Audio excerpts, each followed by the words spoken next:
Hello guys, KnucklesUp or Michael here, and today I am back with not a brand new video, but instead an update on a previous video. If you notice recently on my videos, I think in the last 5 videos or something like that, I made a video talking about Milton from What Remains of Edith Finch. So essentially I made this for a school project and it actually took off. I wasn't expecting it to do that well, but a lot of people watched it. I got a lot of new traffic coming into my channel from people who wouldn't have normally checked out my Smash Bros. Call of Duty stuff, and instead they landed on this video of What Remains of Edith Finch, so I got some subs out of that, which was great. I got a lot of views, some over 100, I don't know the actual number, but that's awesome, especially considering I hadn't uploaded much prior to that video. And also all the returning people who have seen my channel before and who saw a new video and clicked on it, thank you for that. If you watched it, that's awesome. If you liked it, that's awesome. If you left a comment, that's even better, because we can actually talk about what I discussed in my video, and I'm really thankful for all the support I got on that video. Don't worry about the Smash Bros footage. I don't actually talk about Smash Bros at all in this video. I just needed some sort of B-roll,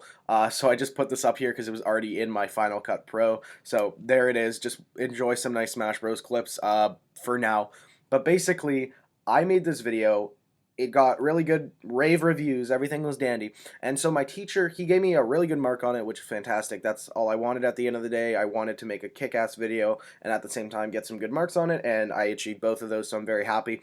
But he sent my video to a psychologist, which is awesome, because at the end of the day, I'm not a doctor, and anytime I can prove whether or not I'm right or wrong is very beneficial to the growth of this kind of project that I undertook. So for that, I'm very thankful. Her name is Kelly Dunlop. She took the time to watch all 21 minutes and leave me some feedback about whether or not I'm right, little gray areas and nitpicks and things like that. And so I'm really thankful for her. I'm going to leave her website in the description, because any person, any psychologist, any doctor who's willing to watch a 21-minute video from a 17-year-old kid is freaking awesome, especially considering that she deals with games in psychology. I mean, that's super cool. So I'll leave her website in the description. Kelly Dunlop, go check her out. Anyways, what I'm going to do is I'm going to leave the old video. So all 21 minutes of the previous video, I'm going to let it roll and you guys can watch it again. If you've already seen it, or if you think you know it well enough, you can skip to a timestamp that I'm going to leave in the description so you can look at the updated version. So the reason why I say that is because some of you may have not seen it, or it's been a while since some of you have seen it, so I want you guys to watch it again before you get the feedback. And don't worry, this isn't because I want that sweet YouTube cash. I'm not making any money off of these videos. So just refresh your memory if you need to. Here's the video, 21 minutes. If not, skip to the timestamp in the description. Let's do it. Hello guys, KnucklesUp or Michael here, and boy do I have a video for you. As you probably guessed from the title, today we will be talking about What Remains of Edith Finch. For the few of you that didn't catch the Video Game Awards this year, they took home the prize of Best Narrative. All right, and the award goes to What Remains of Edith Finch. Prior to that award, and before playing the game with my literature/media class, I had never heard of it, but I'm glad I got the chance to play it. I enjoyed it very much. The art, narrative, sound, and everything in between was great. Now before I go any further today, I must warn everyone here that I will be digging into this game quite heavily, which means lots and lots of spoilers, so I highly recommend you go play the game before watching this video. It'll help you understand what's going on. You have been warned. Just to recap, for those of you that have forgot, or those of you that are here for a spoiler, What Remains of Edith Finch is told from the perspective of Edith Finch. She returns to the house she grew up in after many years of staying away from it. Why?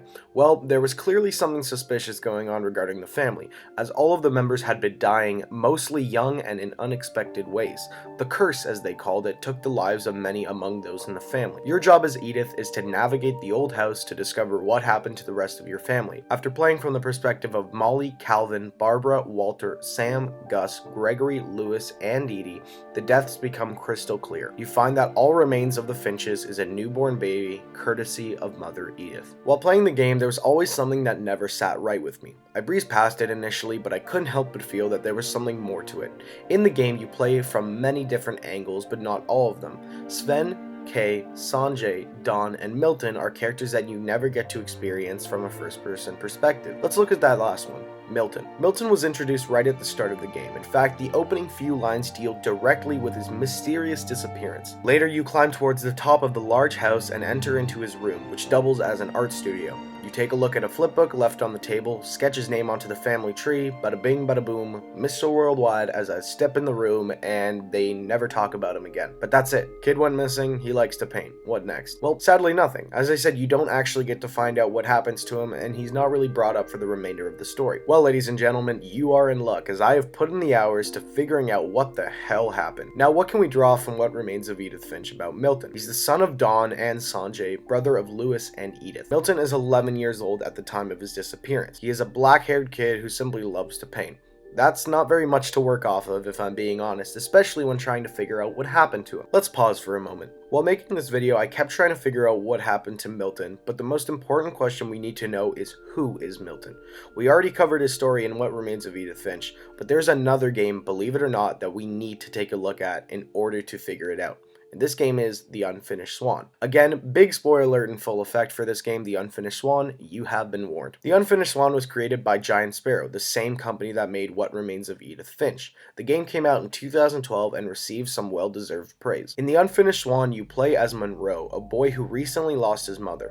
I'm noticing a pretty dark trend on these games, some sad stuff. Anyway, Monroe's mom was known for painting vigorously. She loved it. That said, she was awful at finishing any painting that she started. Upon her death, Monroe was told by the orphanage taking him in that he could only take one painting. He chose his mom's favorite, which was a swan that she had not finished, hence the title, The Unfinished Swan. Amid a dream, Monroe flies into the painting to chase after the swan tries to escape. It's a pretty cool story. Why is it important though?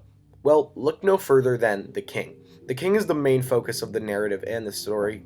Yes, I'm recording for my media studies. It's okay.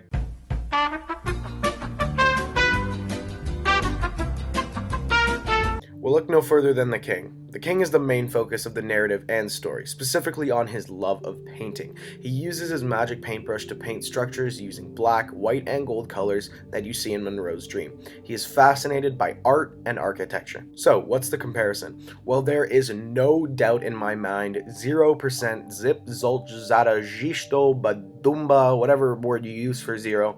It is very, very clear that Milton is the king. Right off the bat, Milton and the king are both creative painters who make some very impressive work. The magic paintbrush is used by the king to create the walls of his kingdom, while for Milton, the magic paintbrush is used to cross worlds from one game to another. The king's new subjects were tired of white. They were tired of tripping, of banging their shins, of misplacing their homes. So they started painting everything, ruining the king's spotless design. In response, the king outlawed all non-magical brushes and pledged to spend the next month painting shadows for his kingdom. Their looks are essentially the same. The king is an older looking version of Milton. The only few differences are that the king is much taller, much larger, and he has a beard. A 3D diagram exists in Milton's room that exists within the real space of the kingdom. The only colors that the two use to paint are white, black, and gold. Coincidence? I think not. Anyway, you still don't believe me? Let's look at more. Well, riddled throughout Milton's room is a logo of a mustache and a crown, which I will just call the crown logo for the sake of this video. The king's signature mark is the crown logo. It is seen all throughout the kingdom, and it is seen all throughout Milton's room. In addition, they both wear crowns in person as well. Interestingly, the king reveals a drawing of his first house, as he calls it, in The Unfinished Swan. In What Remains of Edith Finch, there is a similar room with heavy natural light, a few photos, a rug, and a fireplace. They look quite similar. Finally, my favorite indicator is the most subtle of all. The king recalls a childhood moment in which he made his first sandcastle. It was unfortunately toppled over, and that made him very sad.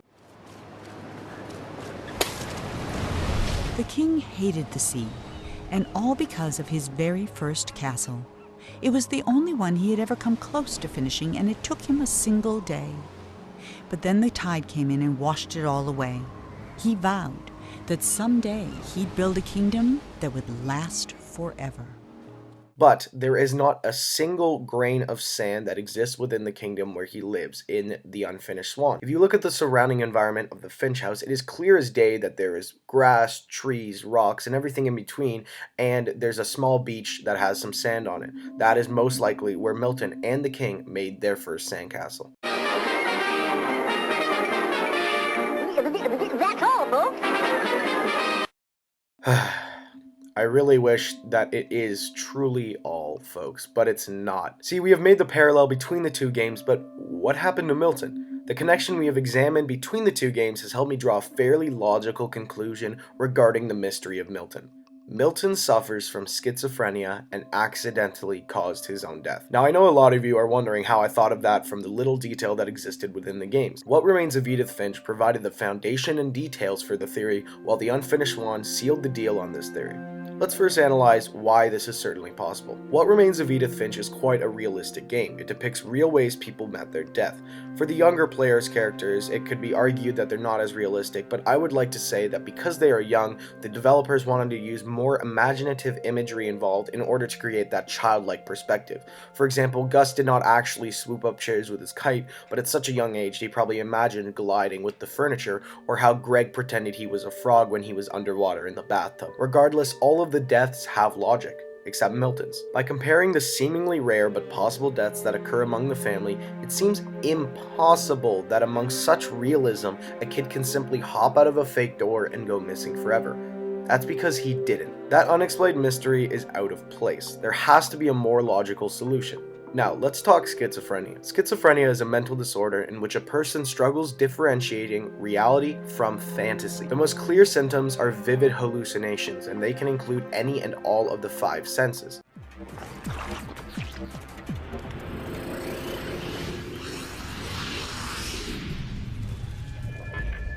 We could do great things together, you and I. I like you. Unfortunately, I'm a little chained up at the moment, and I can't help you realize your true potential. But you can change that. Find that key, bring it to me. Set me free. No, you don't own me. That's where you're wrong, boy. Desire pulls the strings round here. And if you don't set me free, we're gonna have a problem. In addition, schizophrenics are often delusional, lethargic, disorganized in speech and in physical space. Those suffering from the illness are often very impulsive and childlike. Now, how can we determine for sure that Milton is schizophrenic? Well, to be honest, we can't. Unfortunately, this is the problem with the theory. I can't prove with 100% certainty that Milton is schizophrenic, but I can make a damn good case for it. Let's start with genetics. 1% of the world's population is diagnosed with schizophrenia. Just think about that for a moment. You're in a room with 100 people. Assuming everyone is under the age of 45, there is at least one person in that room with the disorder, or one person that will develop the disorder until they reach the age of 45. That's pretty crazy when you think about it. That said, 1% isn't very high, but we can increase that percentage for sure. Let's look at the family tree of the Finches and see if Dr. Knuckles can examine them in any way, shape, or form. Well, there is Milton, but I'll go into depth on him later. Then we have Lewis. Now, Lewis is the best example of someone with schizophrenia in the game. His whole playable experience revolves around captivating hallucinations, which ultimately lead to an accidental suicide. We can also see Lewis lifelessly shut down from his mother as she pleads for him to go home. His drug use, state of isolation, lack of motivation, and prime target teenage years for the disorder make him an extremely viable candidate to have schizophrenia. To further prove this, the best evidence we can find is in the psychiatric note, in which Lewis says, "My imagination is as real as my body." That's about as far from reality as you can possibly get. My imagination is as real as my body, he told me. It was hard to argue with him. Based on his vignette and the psychiatric report by the doctor, it is more than fair to say that Lewis has schizophrenia. Then there is Edie. Yeah, the sweet, lovable granny isn't all that innocent. The most glaring piece of evidence for Edie having schizophrenia is in her vignette. She explains that the tide rolled far out and she wandered into the water, which had turned to just rocks at that point. While this is certainly possible, the things she found within where normally the water would be is not so realistic. She sees a deer at first, which is definitely possible, as the deer could have probably run out into the forest looking for something and stumbled upon this rocky area that had normally been water, but it's not that likely. But you know what? Let's give her the benefit of the doubt, but it's hard not to argue this is the case from hallucinations when she opens a completely intact gate that is submerged underwater for years. You mean to tell me that this gate stayed perfectly like this for 80 plus years it was under the water, plus being closed and not being able to show a single hint of water damage to the gate? not bloody likely. If that still isn't enough, she sees the house lights being turned on as she approaches it. Let's be clear about this too. This house was submerged underwater for the exact same time as the gate, almost close to 100 years. And if you still don't believe me at this point, she even admits herself that she has no idea what she's seeing and she's clearly hallucinating. I started seeing things.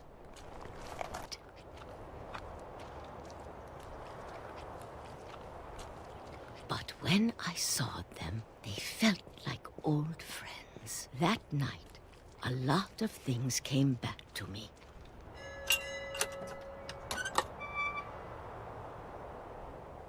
Things I can't explain, but that I need you to try and... Edith, what are you doing in here? Well, that's not all. Edie is hands down the most delusional character of any person to have ever lived in the Finch house. Exhibit A. When describing Sven's death to Edith, she claims he is killed by a dragon, which is technically true. Rather than claiming a dragon fell on him while he was trying to build it for the kids, she constantly keeps up the charade that Sven was literally killed by a fire-breathing dragon. Some could argue that this is some sort of storytelling method, but in reality, when you look at the way she describes things and says things, it makes more sense that she's actually believing it at this point. When Edie told people Sven was killed by a dragon, she could also have said he was building a dragon-shaped slide that collapsed. She could have, but she didn't. Exhibit B, not to mention that towards the end of the story, she completely evades the nursing home and impulsively disappears because of her delusions about the house. The final piece of evidence comes from an argument between Edie and Dawn. She warns Edie about the wine with her medication. To our final night together, and all our final nights apart. Grandma, you know what I said about alcohol. Some of your medications are very Edith, specific. I left a present for you in the hallway. When doing research about all the possible medication for treating schizophrenia, there is not a single one of the main 10 that is used commonly that can be taken with alcohol. All of these schizophrenic medications have some pretty serious side effects when taken with alcohol. Ranging from the lowest end of the totem pole, we have risperidone, which will make you pass out and go to sleep, all the way to the most extreme, thiazide, which can actually cause death if consumed with alcohol. Now, I understand that a decent amount of medication shouldn't be taken with alcohol, but the medication combo with Dawn's concerns means that it is definitely possible that Edie is using meds to treat schizophrenia. If there was no harm with taking these meds with alcohol, then the theory would have ended right then and there, but meaning that there is problems with her taking alcohol with her medication, it is certainly possible that she's taking medication for schizophrenia. Well, these are the main two suspects, Lewis and Edie. By taking a look at all of their deaths and the family tree, it could be very likely, though, that most of the Finches are affected by schizophrenia. Look no further than Odin, Walter, Gus, and surprisingly, Edith. While the evidence is not as strong for the rest of these characters, there is certainly potential. Odin impulsively leaves most of his family and his life back in Norway to sail across to America. Mind you, not to have a better life or to be in better circumstances, but in order to escape a deep family curse. If that doesn't sound delusional, I don't know what was. Walter, after traumatized by his sister's death, isolates himself for the next 45 years. Schizophrenia is most susceptible among those who are extremely isolated. They begin to lose their minds. Walter had nothing, or should I say, no one. Then we look at Gus. Remember earlier when I said that he had imagined moving the furniture? Well, maybe he didn't imagine it, but rather hallucinated. Not to mention his clear disobedience, intentional isolation, lifelessness, and prime age for the disorder. Gus is a very target suspect for having schizophrenia. And finally, Edith. This may come as a shock, but by piecing together her journey through the house and how she died allows us to make this case. You either believe me on this, or you don't. But Edie, while discovering death after death, does not imagine what they think, but she relives them. For one, it is very vague to associate some of the artifacts with some of the deaths. For example, Barbara's is the most literal, as you can be reading word by word in a story, so Edith, perhaps, if she wasn't hallucinating that, she could just follow along and gather what she got from that comic book. But look, for example, like a more vague one, Gregory's telephone conversation. How can she possibly draw a conclusion of Gregory's death without concrete information? The phone line conversation doesn't even remotely relate to what Gregory's doing in the bathtub. It is a completely unrelated conversation, so to me it seems impossible that Edith was able to get that sort of information from a non sequitur conversation. I believe that the deaths within the game are not actually realistic of what happened, but more so Edith's perception of them. Not to mention the ending. In the ending, it is revealed that Edith's child goes to the house to lay flowers by now dead Edith's grave. It is unclear how she died, but most likely due to childbirth based on what the story has given us. In the decade 2010, our medical care is so advanced that it is extremely rare to see mothers die during childbirth. However, mothers with schizophrenia have double the chance of dying during childbirth, and within the following year, a schizophrenic female has 5 times greater likelihood to simply drop dead and die than the average female. This could potentially explain why Edith is dead at such a young age despite seeming pretty healthy. So, on this family tree, there are a number of potential suspects. Now, back to Milton. How likely is it that Milton has schizophrenia? Let's go character by character.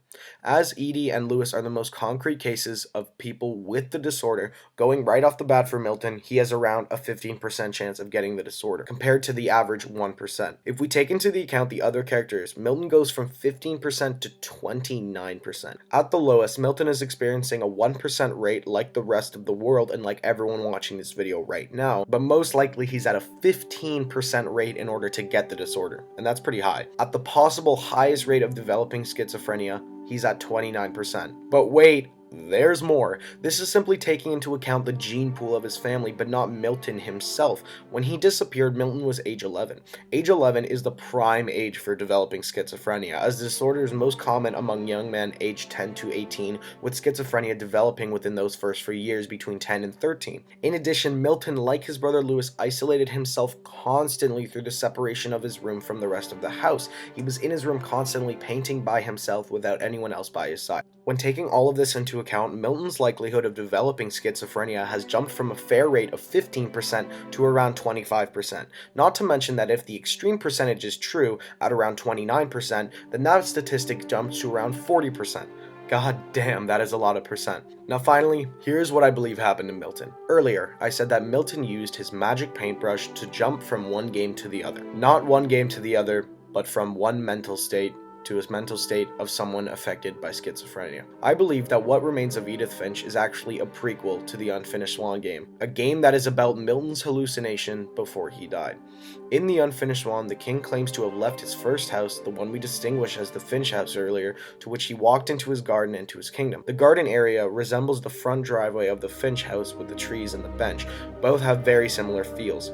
Afterwards, I believe Milton continued his hallucination into the forest, to which he died due to either starvation and dehydration or an accident. As he was hallucinating for some time, perhaps days, the lack of water, food, and sleep could have killed him.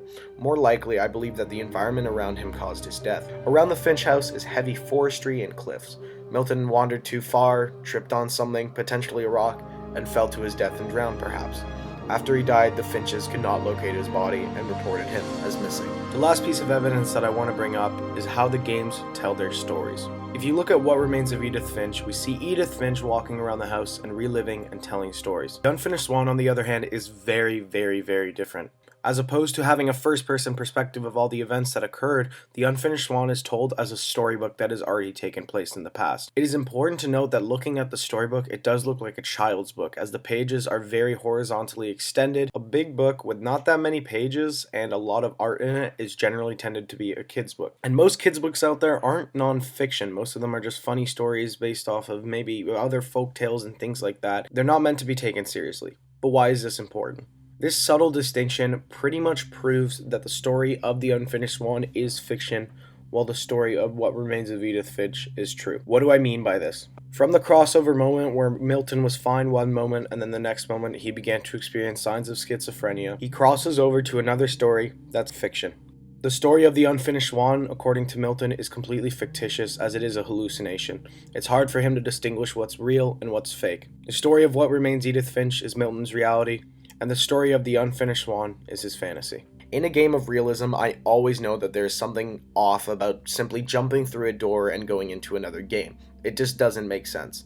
There was something more sad and sinister than that. I believe that the curse talked about in the game is not actually a curse, but instead a series of mental health disorders that has claimed the lives of many people within the family. Remember, that's just a theory. A game theory. Thanks for watching. I'm sorry, I've never done a game theory, so I kind of feel like I had to do that. Anyway, guys, I really hope you enjoyed this video. Let me know in the comments below if you agree, if you disagree, if you have some more questions to ask, because I'm always up for debate, and I'm always up to hear what other people think about this. If you enjoyed that, drop a like down below, subscribe if you have not, and as always, I will see you guys in the next one. Peace out.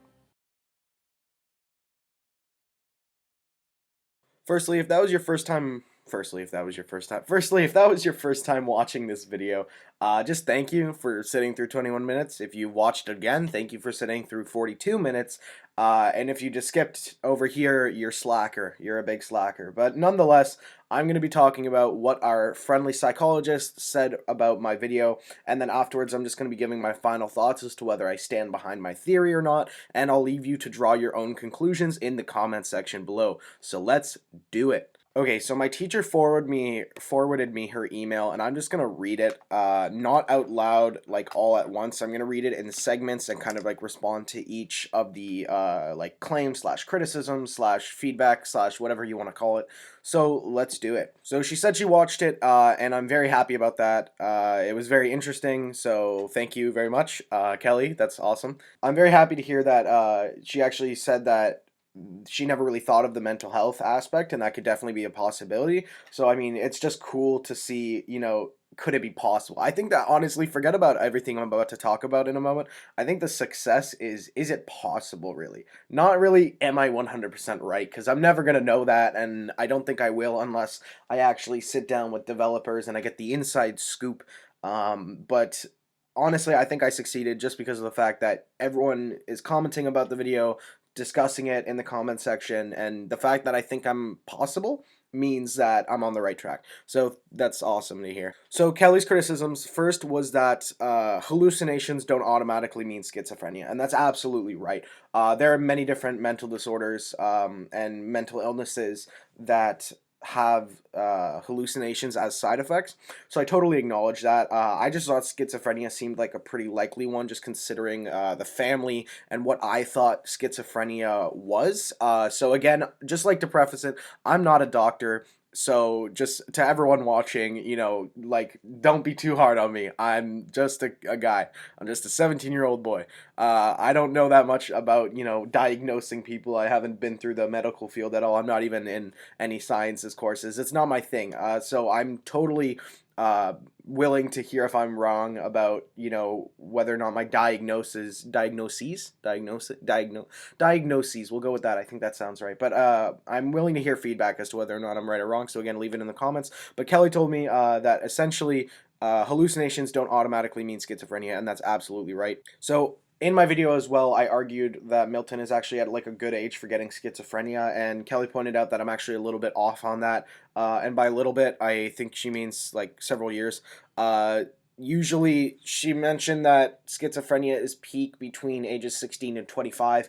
I said it was earlier, starting at like the tween ages. I hate that word so much, but there's not really another classification for that age, like 10 to 12 gap. Oh, tween is such a gross word. Like this video if you think tween is a bad word. Nonetheless, tween, age to late teenager, that was my idea of it, and I saw a couple of different sources saying different ages, so I went with what I thought, and I guess I'm wrong on that, so that's definitely fair. So knowing that, it would be a little bit harder for Milton to get schizophrenia, considering I believe he was 11 or 10 at the age of when he died, so that's something to keep in mind for sure. She also mentioned that sometimes with schizophrenia, you need a trigger of some sort to actually kick it into gear, specifically an environmental trigger. And for Milton, I mean, it's definitely possible. There was a lot of things going on around him, like his whole family history is strange, where he lived is kind of creepy and weird, and there's definitely environmental trigger. It's a possibility, but again, it's not confirmed or anything like that, so that it is something to keep in mind, that he has to kind of be like, you know, it has to be kind of ignited before he actually gets schizophrenia, so that's important to note. So Kelly's final point for me is that essentially it's definitely likely that there's some sort of mental health problem going on inside that house, and I definitely agree with that. We've seen it. If you've played the game, you know it for sure, that there's so much delusion going on inside that house. People are dying, everyone's worried about this curse. Like, there's so much going on, and it's definitely likely that there is some sort of mental problem, some greater mental problem going inside the house. Her final point, though, is that she's not sure how, you know, pairing the mental illnesses to the deaths, like how that, you know, translates to accuracy and things like that. Or that even the treatments didn't necessarily work, for example, with Edie that I talked about. So, at the end of the day, here are my final thoughts on it. First of all, again, I would like to thank Kelly tremendously for just, again, taking the time to read it and sending me an email, or sending my teacher an email. That's, like, absolutely fantastic. And, again, any feedback is appreciated, so comments down below if you think that I'm wrong, if you think that I'm right, or if you have your own theories about it, because I love to hear any sort of viewpoint I have. That said, I just want to final thoughts it off. I want to end it off here. Although I do acknowledge Kelly's points, I'm going to stand by my theory in kind of like a 50-50. I'm going to stand by more of a mental illness factor, but I'm going to leave it open from schizophrenia, because I think that I might have been definitely wrong on that, because obviously, again, I'm not a doctor. I don't really know the stuff. I'm going off of the internet, and the internet is great, but it can also be, you know, full of lies and not good things. So I wouldn't be surprised if I was wrong on that front. So I'm going to say schizophrenia is kind of a blue gray area, like you don't really know. I'm just going to say I'm still going to stand by mental illness, though, because for me, playing the game, it still doesn't seem likely at all that this is a metaphor, his death, or that maybe he just, like, didn't exist at all, or maybe that, you know, it doesn't seem likely to me, again, that he would just magically hop through another portal. And I rewatched this whole video, and I still believe that there's something deeper going on within this, like, world. There's no way, in my opinion, that in a game where seemingly every death is kind of plausible, that like it just doesn't make sense. Every death is kind of plausible, where this kid just disappears into a magical portal. And the fact too that, like, I understand, like, the missing search in the papers and things like that. I read over that as well. Like, you can't, the fact that nobody found him is kind of, like, puzzling to me, especially consider, like, how far could this kid really go, unless he was, like, kidnapped or something like that. But again, leave your comments down below. I'm going to stand by my theory in the sense that I feel like it is still a mental illness, but I'm going to take Kelly's advice on that and maybe say it's not schizophrenia, because I was clearly wrong on some aspects of that. So again, I would just like to say thank you so much, Kelly, for reviewing that over. Her link will be in the description. Everything, this video has been so crazy and so awesome. If you have thoughts, leave it down below in the comments. If this is your first time watching this video and you don't know what this game is still, go play the game, come back to me, let me know what you think. It's a pretty cheap game, it's really good, so go out and buy it. Thank you so much, guys, for sitting through this long video. I really appreciate it. If you like this video, drop a like down below, comment if you have additional thoughts, I'd love to hear them, subscribe if you have not, and as always, I will see you guys in the next one. Peace out.